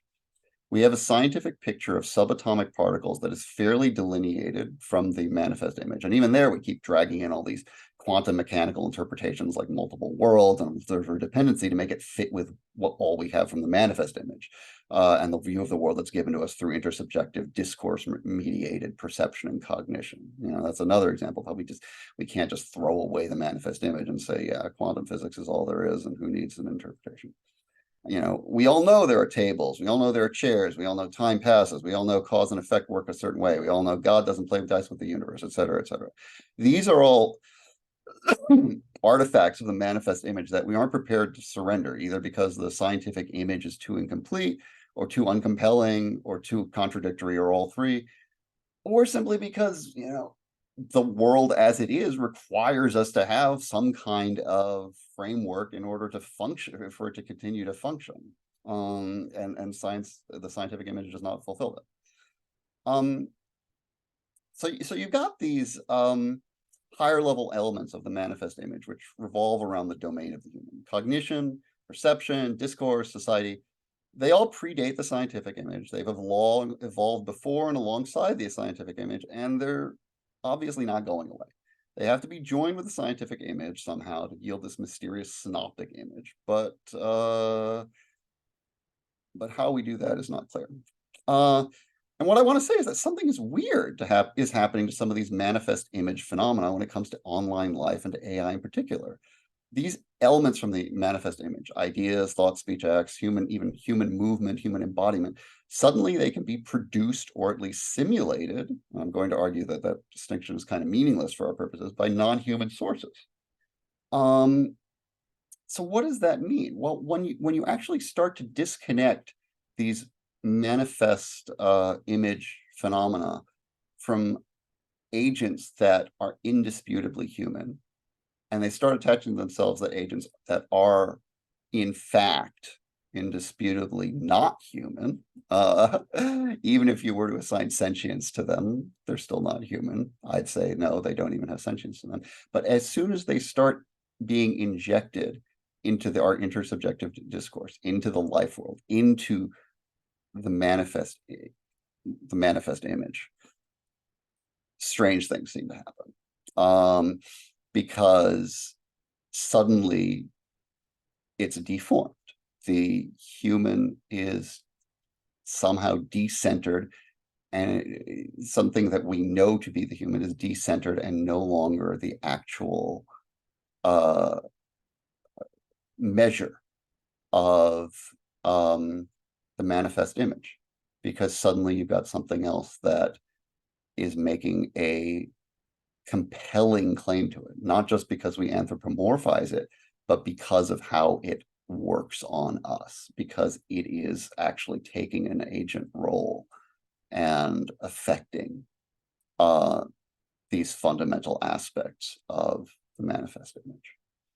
And that is how I want to put Sellars to work in this. And I think where I sort of want to leave off on the sort of main story for this week.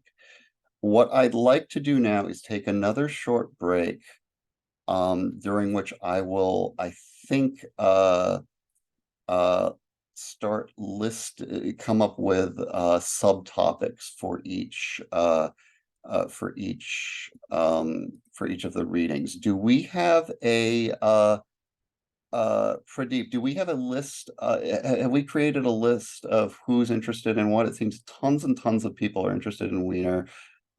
Some people are interested in Sellars. Nobody is interested in Husserl. Is that correct here? Yeah, sort of. I've just posted in the chat a link to the Google Sheets. I've mentioned the preferences that were mentioned in the chart below, and some I get in the Okay. So we have the names, everything. Yeah. So it's not editable. You have the artist to comment, and then you can sort of formalize it. Okay. It just becomes a very troublesome to have like a bit access to very limited. Okay. A lot of people haven't signed up yet. Are those folks not here, or what's going on with that? If you are here and you haven't signed up, maybe you can sign up over this break. I'm going to come up with a lot of Wiener subtopics because it seems a lot of people want to do work on him, and then we can carve that up. We might not need to have subtopics for Husserl. We might need one for Sellars. And then we can sort of go from there, and we'll spend the rest of the session figuring that out. Okay, I'll catch you folks in 10 minutes or so. Thanks.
Hi, David. Darren has a suggestion in the chat. You could consider it.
Hello, are folks back?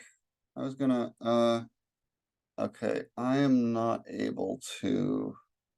So I realize that somewhat conveniently, the Wiener readings are actually more discrete because the Hi, chapters David.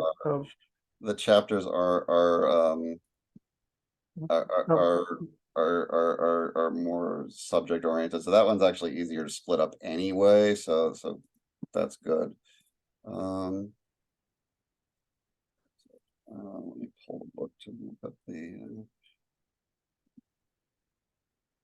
So also, Pradeep, do we know how many people we have doing presentations at this point? Technically, everyone should be doing it. They still have time to sign up to them, for the Okay. presentations, till the Okay. second session. Do you, sorry, they still have what? They still have time to sign up, for the presentations till the second session. Oh, to the second session. Okay. Okay. In that case, why don't I,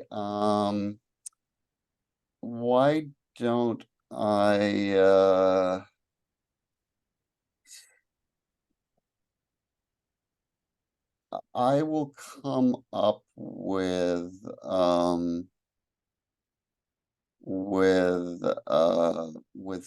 I'll divide the Wiener up, and hopefully if other people can if other people are able to at least give their preferences, I'll then come up with subtopics for Sellars or Husserl if that becomes an issue. If it's warranted.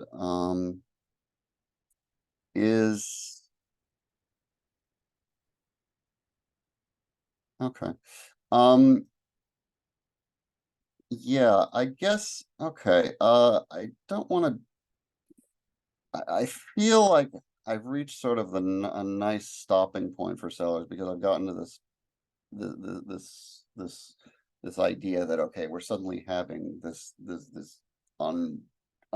weird thing happening to the manifest image that has never happened before, and we don't know exactly what it's doing. The reason and I hope it's apparent why I think that that's a useful tool, because what I said at the beginning of in the introduction about how we are how I think that there's this pervasive misconstruing of our present situation as in outdated terms in which we are, we as individual and collective agents just use technology, that is just not working anymore. And I think that Sellars offers us a really valuable way to reframe that by saying, okay, we have this idea, this manifest image, which is not scientific, which is why it's so easy to say, oh, of course it's the, well, it's partly scientific, but you know what I mean. That we can say that, well, yeah, it's easy to say, okay, yeah, computers can't have anything to do with it because it's the manifest image, right? Well, as it turns out, no, we actually can mess with the manifest image by introducing these sorts of entities, and we are messing with it. And what the heck does it look like once intersubjectivity has these other agents wandering around in it? At that point, it doesn't really matter that they aren't sentient, that they aren't conscious, that they aren't rational. It doesn't even matter if we're able to, if we were to suddenly wake up and no longer be tempted to anthropomorphize them, which isn't going to happen because I think the power of human language is so strong that it is very hard not to attribute intentionality, even if you fight against it. I feel like it's a battle I fight every day. We would have to, remove so much of mentalistic language like hallucinations that we apply to it. It's just, yeah, the manifest image is all over the place, and suddenly we have these things that seem to demand that we apply manifest image language that science has not been joined with to it.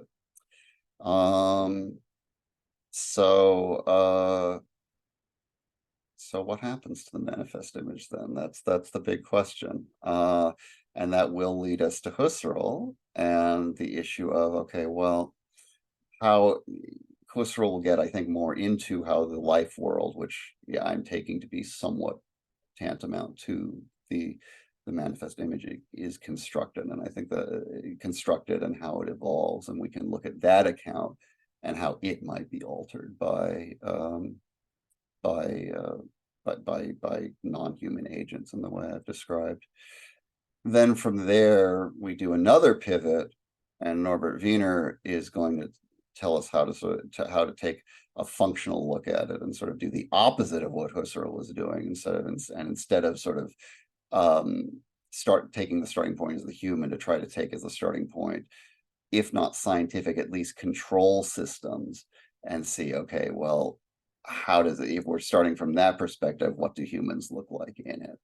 And, hopefully we get something better than economic theories. Hopefully we get something that's not ridiculously reductionistic. That's the goal here, to sort of, because we look at this life world and this manifest image, we have something that hopefully refers to the richness of what's been built up into the manifest image, and we can see, what is being done to it and what it will look like after we make this really fundamental change to how it is revised and authored. All right, so I'm gonna leave off there and ask for questions. I think we should just sort of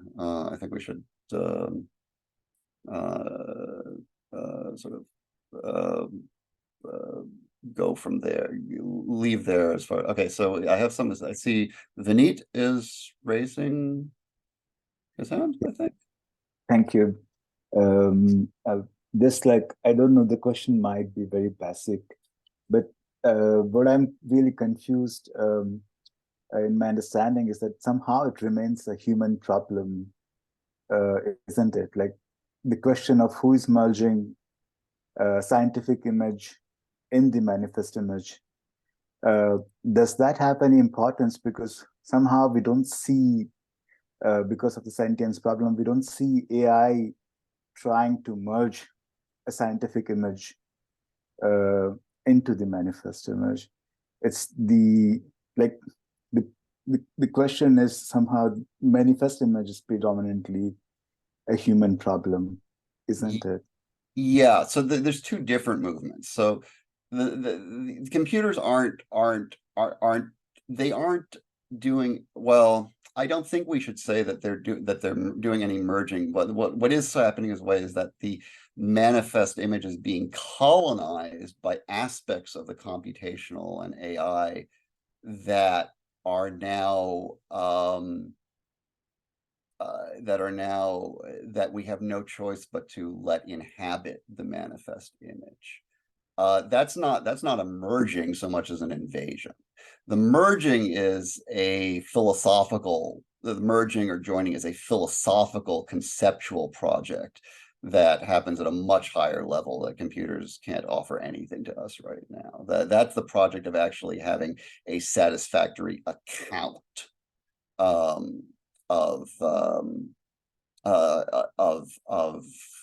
ourselves in terms that no longer are based on circular assumptions of perennial philosophy. But the movement that we're seeing now is just something that is happening to the manifest image without it doing any joining. Could it contribute to helping with the joining? Maybe. Could it actually hurt it? Yeah, sure. Does that make sense? Yeah, thank you so much. And just like a short sub question is, I mean, what is the image of synoptic image that we have? Is there like a distinct sort of a distinct being of manifest image and scientific image in this joining? Like, do they remain distinct, or do they completely merge in one another? Nobody can agree. You'll have to conduct a seance with Sellars for that one. Nobody can agree on what the synoptic image is supposed to be, unfortunately. I'm happy to recommend readings. My own No, I don't even think I'm not even comfortable setting out what I think it might be. It's just, it's an open question, and it's possible that one thing I would say is that it's possible that it has to be an open question, that in fact, the groundwork required to identify would constitute a satisfactory synoptic image doesn't even exist yet. We don't know enough in order to say what would work, that it has to be iterative, but there are many opinions. So there's your unsaid answer to that. Is that helpful? Yeah, thanks. Thank you. Okay. Okay. Akanksha? Yeah, hi. Hi. So I'm wondering that this merging of the scientific image and the manifest image, or the coming together to create this sort of holistic, if I'm not wrong, understanding of reality. Are there other discourses where we've also explored this this particular sort of view of humankind? Also, what happens to the non-human, because all of the scientific images as well as the manifest image is also not just it's not just about the human, right? Like there are also external interactions that formulated even within the scientific image. If we were to, really break it down to bare bones, atoms, that sort of level of breaking down, there are non-human elements at work that contribute to the formulating of these two sort of images. So is that where does that kind of stand when we are reading Sellars? So to your first question, what do you mean by other? I think you said other discourses. Was that what you said? Yeah. So What I'm saying that philosophically Sellars is trying to bring the two together, right? Mhm. Yeah. So philosophically, Sellars is trying to bring the two together and suggesting that brings a complete picture for us. I'm wondering if there are other ways, even within the scientific discourse. So if you're thinking about Husserl, and we're thinking who was, if I'm not wrong, Husserl's teacher or mentor was the same person who also taught Freud, and there was an aspect of psychoanalysis from where Husserl builds up, and then that feeds into Heidegger when Heidegger takes his place. So there's psychoanalysis in which we look at the this sort of manifest image. Isn't that also a part of the scientific image? I'm just trying to understand where do the two stand when we look at it beyond philosophy. From Sellars' perspective, all of that stuff is still beholden to the manifest image. That you only get to something that qualifies as the scientific image when you have sort of removed all of this baggage around intentionality and mentality that we believe that we do not consider ourselves to have adequate scientific accounts of, and that to the extent that we do have scientific accounts to it, that they aren't compatible with the manifest images accounts. So Sellars does mean for the manifest image to encompass pretty much all of that stuff, everything that is not hard science, and even, he is very happy to say that even our interpretations of science are still heavily conditioned by the manifest image, and that's also a process of being worked through, is like figuring out what other artifacts still remain there. So the project is very, very wide ranging. And so, yeah, psychoanalysis, absolutely. He says, yeah, going to need to be reformulated. We don't know how it might need to be reformulated, but will definitely need to be. Does that answer your question? I feel like you might have had another question in there that I missed. No, that answers my first question. The other question was about the non-human aspects of existence, and if they figure within this conversation. In the same way, in that the manifest image, he talks about conceptualization and empiricism, that that everything has gotten incorporated. The manifest image, has been like a vacuum cleaner, that as phenomena have entered into human life, the manifest image constructs conceptual structures around them. So it's all there. And once more, the scientific it needs to be reconciled. Now, sometimes this reconciliation is fairly simple. There are things where there's just not that conflict. It's in the realm primarily of human intentionality, human mentality, that it starts to get really tricky. That's not to say that there aren't other realms where it is somewhat tricky.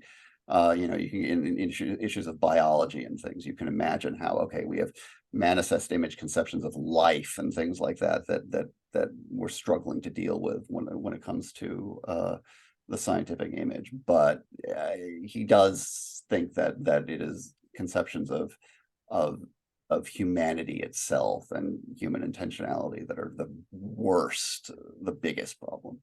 Does that help? Yeah. Okay, Yeah. great. Thank you. I think Aaron is, unless I missed someone, I think Aaron is next. Yeah. Was there someone else first? I don't know. I saw someone, if I don't know. Pradeep, if you're talking, I'll take it. You have the floor.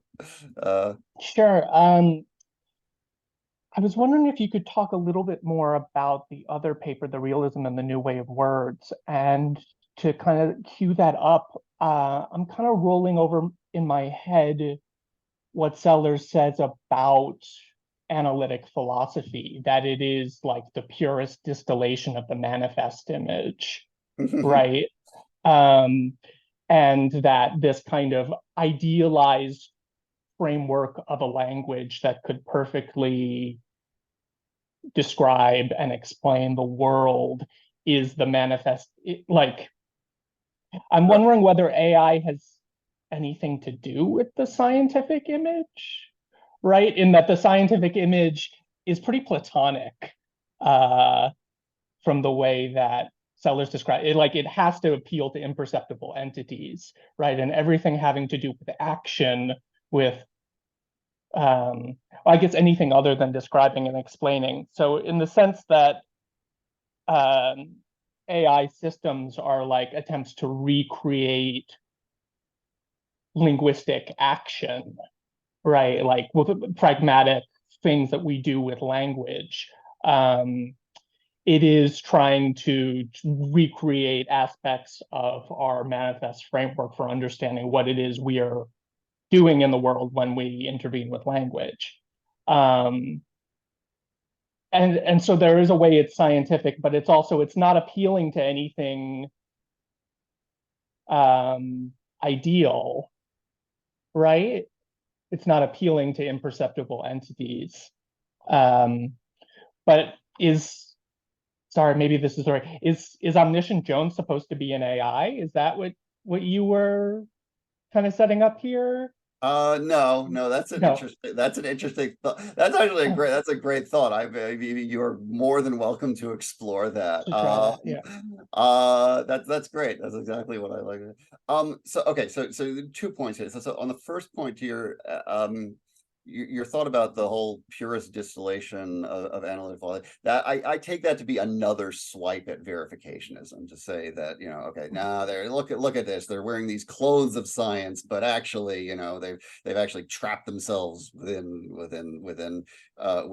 this idea that like empiricism actually works and is somehow divorced from the hugely manifest dependent nature of experience, but as far as where you took that to, well, so that's the interesting thing about it. You point out exactly what the peculiar thing about AI is. That AI, I think that computer systems are, historically at least, have been very explicable in terms of the scientific image, in the same way that a steam engine is explicable in terms of the scientific image, in terms of the physics behind it, just like computers can be explained in terms of the physics and information theory behind them. That that there's much more there's much more autonomy there than there is to you know, any aspect of psychology. But that seems to be changing, because where we used to talk about algorithms, where we used to talk about, well, where we used to talk about algorithms, where we used to talk about data processing, we are now talking about training systems. We are now talking about iterative reinforcement. We are talking about processes that are nowhere near as specifiable in sort of inarguably scientific terms as they used to be. And that's, again, that bizarre movement that I've been talking about, that you really haven't seen before, that somehow that we're developing these technologies, and it seems that even without, it's not just their applications, the technologies themselves, as they are developing, seem to be getting further and further away from being satisfactorily scientifically explicable. And what the heck does that mean? And well, that's why we're here, you know. Does that answer your question? I mean, I can't answer it completely, but insofar as these are systems, it seems like the basic assumption we're making here is that AI is this project of trying to recreate the manifest image and the scientific image, right? Or no? That it's a good, well, it's a good point, because, you know, AI defines itself as, okay, we're looking at replicating cognition. So there's clearly this definitional aspect that is based in the manifest image. And so the issue is, does that entail that you are recreating the manifest image? Oh, perhaps it does. Perhaps it does. And yet, what's interesting is that, having not even done that, well, that because I'm going to make the argument that you don't even need AI to get to that point. You can do it just with simple algorithms. It's simply the injection of agent-like structures before AI even gets there that you're starting to cause this problem. So AI's ambitions may increase that, but I would actually argue that it's not even necessary. Okay, yeah, that's great. Anya?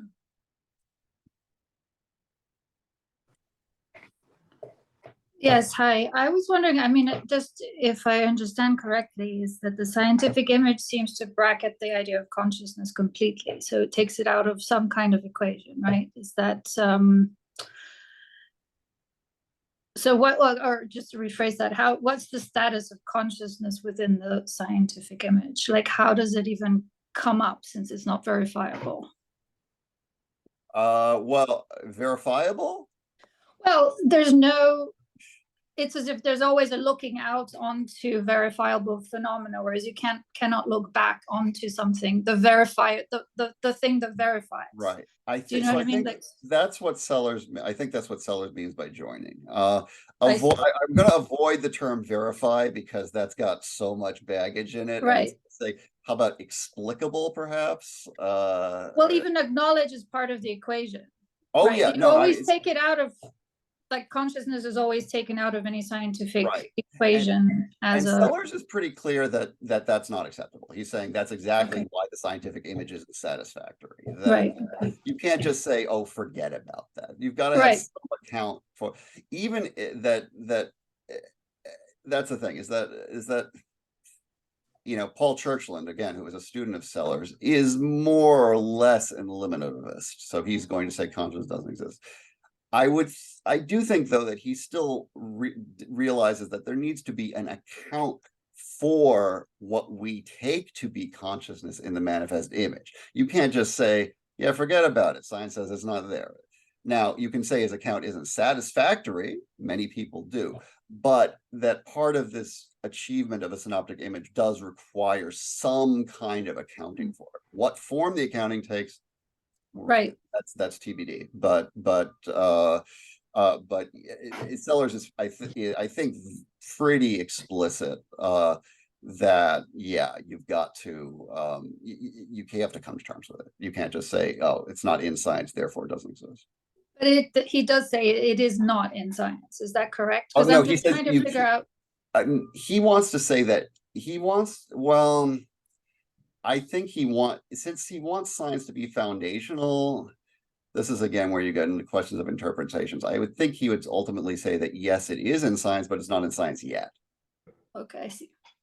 Okay, thank you. All right, well, it is 11:30, so is there any remaining business?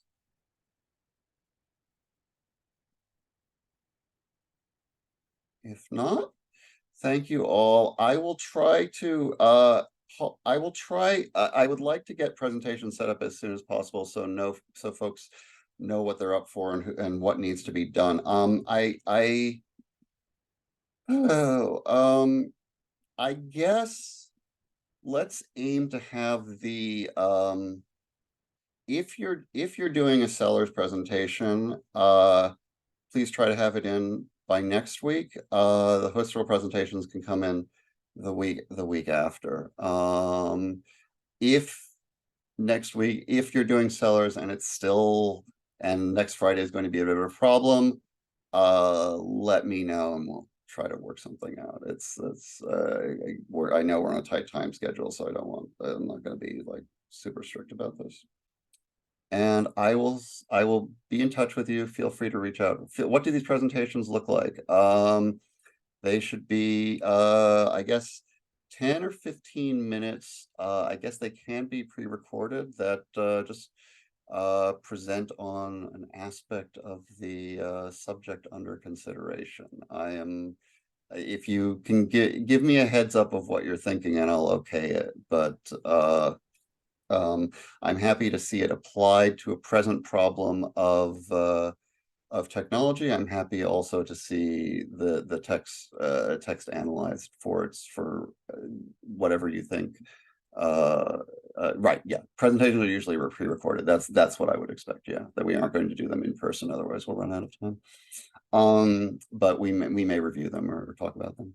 But yeah, if you and your partners can figure out, also if there are people who want to work together specifically, just tell Pradeep or whoever it is that is administering things here. All right. Yeah, in fact, it is sort of preferable if people work together. That's the intention. Oh yeah, no, yeah, but if there are specific people who want to work with each other, let me know. Yes, sure. Okay. Yeah. Okay. Thank you very much. Have a good week. I'll see you. Wait, or do we have 2 weeks? We do, don't we? When is the next? Yes, we are skipping on 24th. We are. Okay, good. Actually, that works out really well because that gives people. Okay, in that case, it would be great if if both Sellars and Husserl people could get it in by the 1st. And that gives us a huge amount of time. Okay, fantastic. Okay, yeah. Thanks. Also, just one small thing before we leave.